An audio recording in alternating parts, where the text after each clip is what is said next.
falsifie un Velázquez en premier plan, qui présente un ensemble baroque composé de ses descendants directs, Manet avec le fifre et les conséquences de la visite de Manet en Espagne où il a redécouvert Velázquez, qui a enthousiasmé tous ses amis peintres.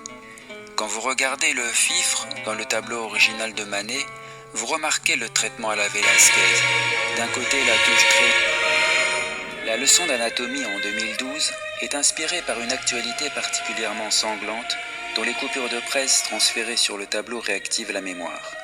Brand Vega réunit dans ce tableau deux grands classiques de la peinture mettant chacun en scène un cadavre.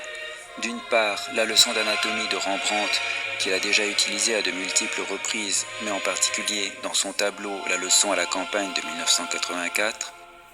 D'autre part, La mort de Marat, de David, utilisée en 2001 dans Naturaleza Muerta, délocalisée au Pérou comme semblent l'indiquer les personnages qui l'entourent, mais surtout la coupure de presse ensanglantée au sujet de la découverte d'un charnier au Pérou.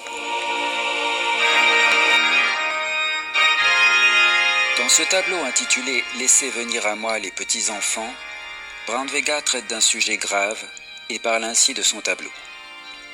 Dans le portrait de Velázquez, le pape Innocent X est dans une position de quiétude. Une main appuyée sur la coudoir, l'autre tient un papier et regarde vers nous. Ici, le Caravage est présent derrière lui, par le portrait d'un jeune garçon. Caravage était connu à Rome pour son homosexualité et pour sa vie dissolue. Il faisait des portraits de jeunes garçons très ambigus, comme ici le Bacchus.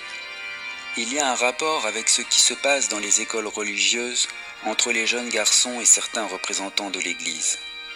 Ce qui m'a intéressé, c'est de montrer que le pape lit des journaux, des textes tirés d'un journal espagnol sur la pédophilie dans l'Église des États-Unis et que le pape n'a pas condamné au début de façon claire.